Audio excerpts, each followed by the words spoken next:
Welcome back. The new Biden administration will face four big issues in delivering on what citizens need, according to the Government Accountability Office. It's assembled a transition guide to its work on all four. Kate Siggerud is Chief Operating Officer at GAO. Kate, welcome. Thanks for coming on the program. What is the source of this material? Is it a collection of work that the GAO's done in the past? Is there some new work here, or is it a combination of both? Well, thank you, Francis, for having me on.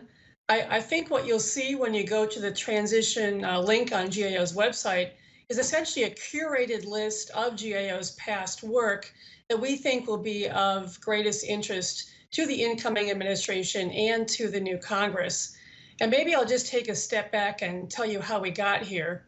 The Presidential Transition Act does suggest that the presidential transition team can reach out to GAO expert staff for assistance. So we've tried to deliver on that part of the Presidential Transition Act in two ways.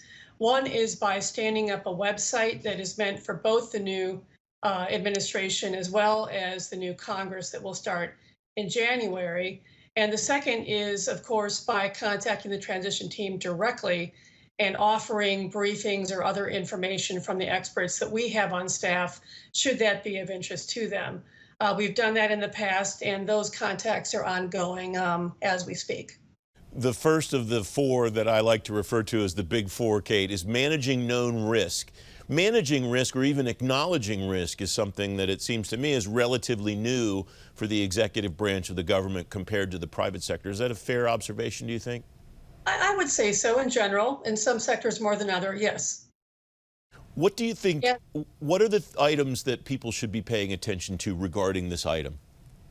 Well, let me just mention a few things. So first of all, the first thing that a visitor to our website will see is that we've talked about three really important risks right now for the government that should be fairly obvious to anyone watching. One is, of course, responding to the coronavirus epidemic. The second is how the federal government can and should respond to economic downturns. And finally, we have a collection of our work around race in America, where we talk about disparities, among other things. So in addressing all of those huge issues, what we need for the government to do is to focus in on good management techniques, and that includes a couple of key risks. The first risk that we focus on specifically has to do with human capital within the federal government. This is an issue that's been on GAO's high-risk list for years, and it focuses on workforce planning.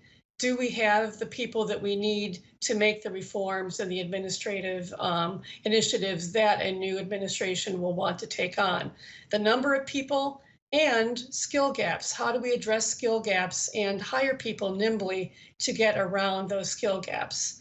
Another very clear risk for the government in managing any effort is having good IT policies, both in acquiring and managing IT, and of course, in responding to the cybersecurity threats. And that must be uppermost in mind today as we learn about the most recent hacking efforts across the federal agency and across really important cybersecurity firms that have been revealed over this past weekend.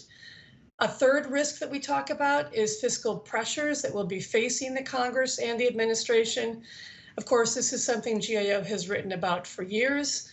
The debt and deficit situation that we face that poses major challenges to funding the large entitlement programs like Medicare and Social Security, and of course, very important discretionary programs that are currently being used to fight the coronavirus outbreak, the economic downturn, and to defend our country. Our recent work on fiscal pressures acknowledges that it's important to continue to provide that support to the economy and to fight the epidemic, but also says that eventually we will need to turn back to looking at these fiscal pressure issues. And then a final risk that I think is really important with regard to all of these topics is working across agencies. So all of the topics I've talked today will need more than one agency to work together to address them, and more than one committee of Congress as well. So working effectively across the federal government is a major challenge, Of course, working effectively with the state and local governments is also a major challenge, even as we think about the pandemic with regard to areas like public health and unemployment insurance, among others.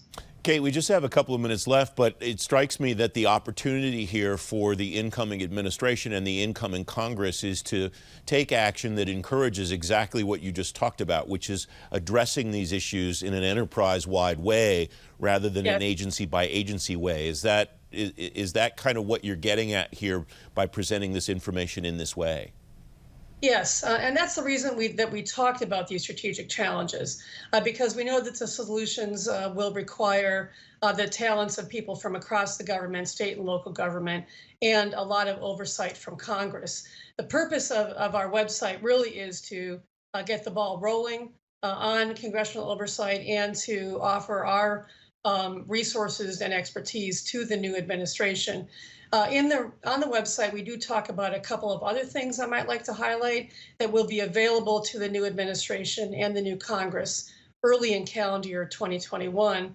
One that's most relevant for what we're talking about today is the biannual update of GAO's high risk report, which will be issued in late February and will provide updates on many of these risks I've talked about, including in the IT and human capital area, and provide updates on the other high-risk issues that we've listed over the past several decades. We will also be updating our priority recommendation letters. These are letters that the Comptroller General sends to the heads of major federal agencies talking about those recommendations that GAO has made but have not been implemented that we think are most significant to focus on. So those are also linked from the transition website, and GAO will be providing a 2021 update of those this spring as well. Kate, thanks very much for joining me. It's great to have you on the program. Thank you, Francis. Great to be here.